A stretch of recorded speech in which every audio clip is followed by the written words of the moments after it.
इस कहानी के दो मुख्य किरदार हैं। पहले महाराज दशरथ के कुल गुरु महर्षि वशिष्ठ, जो कि सप्त ऋषियों में से एक माने जाते हैं। पौराणिक कथाओं के हिसाब से इन्हें पृथ्वी पर श्रेष्ठ तपस्वियों में से एक माना गया है। दूसरे राजा कौशिक, इन्हीं को आगे चलकर महर्षि विश्वामित्र के नाम से जाना गया। विश्वामित्र जन्म से ब्राह्मण नहीं बल्कि क्षत्रिय थे। उन्हें राजा कौशिक के नाम से जाना जाता था। राजा कौशिक कुशनाथ के पोते और महाराज गधी के पुत्र थे। पौराणिक कथाओं में उनका वर्णन बहुत ही कुशल और सौम्य शासक के रूप में मिलता है। बहुत समय पहले की बात है। महर्षि वशिष्ठ अपने आश्रम में अपने परिवार के साथ सुखमय जीवन व्यतीत कर रहे थे। कहा जाता है कि महर्षि के ऊपर हमेशा से देवताओं की कृपा थी। यही वजह थी कि उन्हें देवताओं के द्वारा नंदिनी गाय भेंट स्वरूप मिली थी। इस गाय में कई विशेषताएं थी, लेकिन इसकी सबसे बड़ी खासियत ये थी कि ये जहां भी रहेगी वहां से कोई भी कभी भूखा नहीं जाएगा। इसके स्तनों के नीचे आने वाला खाली पात्र कभी भी खाली नहीं रहेगा। इस गाय को अक्षय भंडार की स्वामिनी भी कहा जाता था। उस समय किसी भी ऋषि मुनि के पास ऐसी गाय नहीं थी।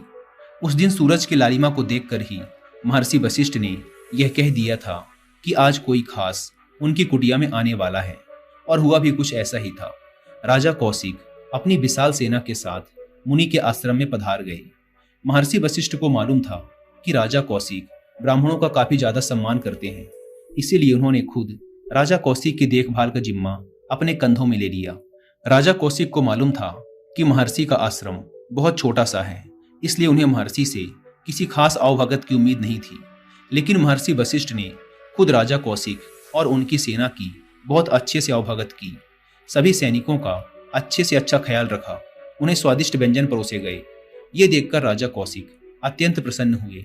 उन्हें महर्षि वशिष्ठ के आश्रम में अन्नपूर्णा का वास नजर आने लगा। राजा कौशिक टहलने के लिए जंगलों की तरफ निकल गए। टहलते वक्त उन्होंने सोचा कि अच्छे से अच्छे राजघरानों में भी तुरंत इतने लोगों के खाने का इंतजाम करने में व्यवस्थापक के पसीने छूट जाते हैं। महर्षि ने अचानक पहुंचे लोगों का कितने अच्छे तरीके से स्वागत किया। मुझे महर्षि से पूछना चाहिए कि उन्होंने ऐसा कैसे कर लिया। इसके बाद जंगल से लौटने के बाद राजा कौशिक ने संकोचवश महर्षि वशिष्ठ से सवाल किया कि हे मुनिवर, इतनी छोटी सी जगह होते हुए भी आपने इतनी बड़ी सेना के भोजन का इंतजाम कैसे कर लिया। इसके जवाब में महर्षि ने कहा कि उनके पास अद्भुत शक्ति वाली एक गाय है जिसका नाम नंदिनी है। वो स्वर्ग में रहने वाली कामधेनु गाय की पुत्री है। इसके पास ऐसी शक्तियां हैं जिसकी वजह से यहाँ पर आने वाला कोई भी इंसान कभी भूखा नहीं जा सकता। इसकी शक्तियों से लाखों लोगों का भरण पोषण किया जा सकता है। मुझे यह गाय देवताओं ने भेंट स्वरूप प्रदान की है। नंदिनी गाय की महिमा सुनकर राजा कौशिक के मन में लोभ की भावना पैदा हो गई। उन्होंने उस गाय को देखने की इच्छा जाहिर की। महर्षि वशिष्ठ ने भी उनकी इस इच्छा की पूर्ति की। महर्षि राजा कौशिक को नंदिनी गाय के सामने लेकर गए। इसके बाद महर्षि ने नंदिनी से कहा कि हे देवी कामधेनु, आज तुम फिर से मेरे वचन की रक्षा करो और राजा को अतिथि मान इसके खाने का प्रबंध करो। ऋषि वशिष्ठ नंदिनी गाय से इस प्रकार बात कर रहे थे जैसे वो भंडार गृह के कुशल अधिकारी से बात कर रहे हों। ये सब देखकर राजा कौशिक को काफी आश्चर्य भी हो रहा था। इसके बाद नंदिनी ने राजा कौशिक के सामने शीश झुकाया और जैसे ही उसने अपनी गर्दन ऊपर की, कई सारे व्यंजन राजा कौशिक के सामने पेश हो गए, जिन्हें देखने के बाद ही राजा कौशिक को बड़ा आश्चर्य हुआ और उनके अंदर लालच का भाव भी आ गया। उनके मन में ये ख्याल आया कि इस गाय की असली जगह मेरे राजमहल में है। मुझे ये नंदिनी गाय किसी भी कीमत में चाहिए। दोस्तों, महर्षि वशिष्ठ और महर्षि विश्वामित्र की यह कहानी रामायण से ली गई है, और अगर आप चाहें तो पूरी रामायण को हिंदी में सुन भी सकते हैं कुकू एफएम ऐप पर। यहाँ पर आपको एवरेज 10 से 12 मिनट के टोटल 120 एपिसोड मिलेंगे, जिसमें पूरी रामायण को बहुत ही इंटरटेनिंग वे में प्रस्तुत किया गया है। मुझे इनके रामायण को सुनाने और समझाने का तरीका बहुत ही अट्रैक्टिव और इंटरटेनिंग लगा, और शायद यही कारण है कि अब तक 70 लाख से ज्यादा लोग रामायण के इन एपिसोड्स को सुन चुके हैं। और अगर आप चाहें तो आप भी अपने घर के दूसरे कामों को करते वक्त रोज रामायण के 4 से 5 एपिसोडों को सुनकर रामायण के प्रति अपने ज्ञान को बढ़ा सकते हैं। कुकू एफएम के बारे में बताऊं तो यह इंडिया का leading and one of the best audio book platform है, जहां पर आप मात्र एक बुक से भी कम की कीमत पे करके पूरे 1 साल तक अलग अलग फील्ड की हजारों किताबों और सैकड़ों कोर्सेज को ऑडियो फॉर्म में सुन सकते हैं, वो भी अपनी मनपसंद लैंग्वेज में। नॉर्मली इस प्लेटफॉर्म के 1 साल का सब्सक्रिप्शन पड़ता है 399 रुपीज़ का, लेकिन अभी कुकू FM पर एक सेल चल रही है, इसलिए आपको इसके 1 साल का सब्सक्रिप्शन पड़ेगा सिर्फ 199 रुपीज़ में, अगर आप यूज़ करते हैं कूपन कोड सुनो50। लेकिन यह कूपन कोड 31 में रात 12 बजे तक ही वैलिड है। अगर आप इस ऐप को डाउनलोड करना चाहते हैं तो ऐप की link description and first comment पर मिल जाएगी। राजा कौशिक ने महर्षि वशिष्ठ से नंदिनी गाय उन्हें देने को कहा। उन्होंने ये भी कहा कि इसके बदले में उन्हें जितनी कीमत चाहिए वो उन्हें देंगे। महर्षि वशिष्ठ ने बड़ी विनम्रता के साथ राजा का ये प्रस्ताव ठुकरा दिया। इसके बाद राजा कौशिक ने नंदिनी गाय के बदले 1 लाख गाय देने का प्रस्ताव भी रखा। ऋषि वशिष्ठ को जरा सा भी अंदाजा नहीं था कि राजा कौशिक उनके सामने ऐसा प्रस्ताव रखेंगे।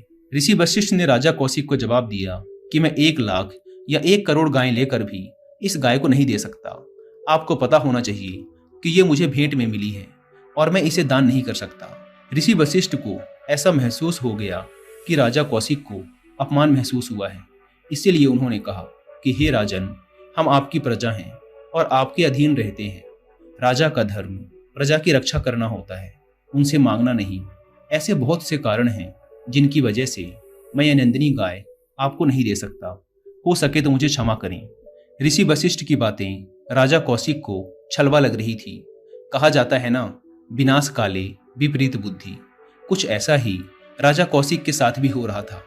उनके अंदर लालच का भाव इतना अधिक हो गया कि उन्हें कुछ भी सही गलत नजर आना बंद हो गया। फिर उन्होंने अपने सैनिकों को आदेश दिया कि मुझे किसी भी हालत में ये नंदिनी गाय चाहिए। इसके लिए अगर तुम्हें महर्षि पर आक्रमण करना पड़े तो वो भी करो, इन्हें बंदी बना लो, लेकिन मुझे ये गाय लाकर दो। राजा कौशिक को ये बात मालूम नहीं थी कि नंदिनी गाय के पास भी दिव्य शक्तियां थी। वो वशिष्ठ की आज्ञा के बाद किसी को भी पराजित कर सकती थी, और हुआ भी कुछ ऐसा ही। राजा कौशिक ने सैनिकों के साथ मिलकर हमला तो कर दिया, लेकिन उन्हें हार का मुंह देखना पड़ा। महर्षि वशिष्ठ ने राजा कौशिक की इस हरकत के बाद उनके एक पुत्र को छोड़कर सभी को मृत्यु का श्राप दे दिया। इसके बाद राजा कौशिक महल की तरफ निकल गए। वहां पहुंचने के बाद धीरे धीरे उनके एक पुत्र को छोड़कर सभी की मृत्यु हो गई। राजा कौशिक के अंदर बदले की भावना जाग उठी। उन्हें किसी भी हालत में महर्षि वशिष्ठ से बदला लेना था। इसके लिए उन्होंने राजपाट अपने पुत्र को सौंपा और खुद जंगल की तरफ प्रस्थान कर गए। वहां जाकर उन्होंने कई साल तक शिव की तपस्या की। शिव जी राजा की तपस्या से प्रसन्न हुए और उन्हें वरदान मांगने के लिए कहा। राजा कौशिक ने शिव जी से कई सारे दिव्यास्त्र मांगे। शिव जी ने उनकी मनोकामना पूरी की और उन्हें कई दिव्यास्त्रों का स्वामी बना दिया। दिव्यास्त्र मिलने के बाद राजा कौशिक को अभिमान हो गया। उन्हें पुरानी बातें याद आने लगी। उनके मन में लालच आया कि इन शक्तियों की मदद से वो महर्षि वशिष्ठ को परास्त करके नंदिनी गाय को हासिल कर सकते हैं। उन्होंने महर्षि की तरफ रुख किया और उनके ऊपर फिर से आक्रमण कर दिया, लेकिन महर्षि वशिष्ठ के पास भी कई सारी दिव्य शक्तियां थी। उन्होंने अपनी बुद्धि और दिव्य शक्तियों की मदद से राजा वशिष्ठ की शक्तियों को खत्म कर दिया। राजा कौशिक की हरकतों से आहत होकर महर्षि ने ब्रह्मास्त्र चला दिया। इससे पूरी धरती पर संकट का खतरा पैदा हो गया। सभी देवों के आग्रह के बाद वशिष्ठ का क्रोध शांत हुआ और उन्होंने अपना ब्रह्मास्त्र वापस ले लिया। दूसरी ओर राजा कौशिक को यह एहसास हो चुका था कि वो सारी शक्तियों के बाद भी साधना से अर्जित की गई शक्तियों से नहीं जीत सकते। कितना भी शक्तिशाली और पराक्रमी राजा क्यों न हो, सिद्धि से प्राप्त शक्ति के सामने वह कुछ भी नहीं। उन्हें यह भी एहसास हुआ कि जीवन में लालच सबसे बुरी चीज है। इससे इंसान की आत्मा खत्म हो जाती है। उसे सही और गलत के बीच का अंतर समझ में नहीं आता। इसीलिए लालच करने से बेहतर है खुद को काबिल बनाए, जैसा कि महर्षि वशिष्ठ ने किया था।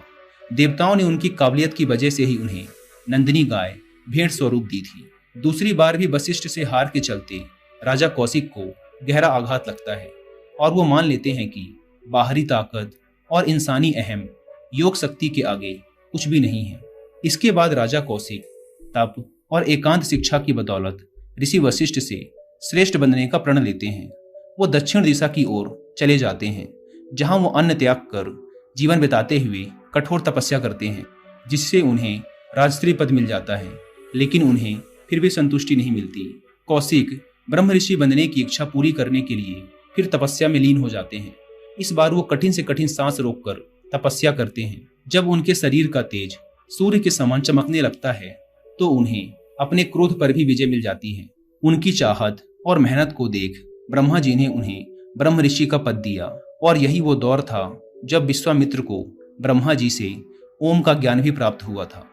इतनी कठिन तपस्या और दृढ़ निश्चय के बाद महर्षि वशिष्ठ जी ने भी उन्हें माफ कर दिया और उन्हें ऋषि के रूप में स्वीकार कर लिया और इस तरह राजा कौशिक महर्षि विश्वामित्र के रूप में प्रसिद्ध हुए और उचित मान सम्मान भी हासिल किया। इस कहानी से हमें सीख मिलती है कि संतोष से बड़ा धन कभी अर्जित नहीं किया जा सकता और लालच से बड़ी कोई बीमारी नहीं होती। अगर ये बीमारी एक बार लग जाए तो पूरा जीवन खराब हो सकता है। जीवन में हजारों लड़ाइयां जीतने से बेहतर है हम शांत रहकर ज्ञान अर्जित करें। स्वयं को जीतने में ही जीवन का असली आनंद छिपा है।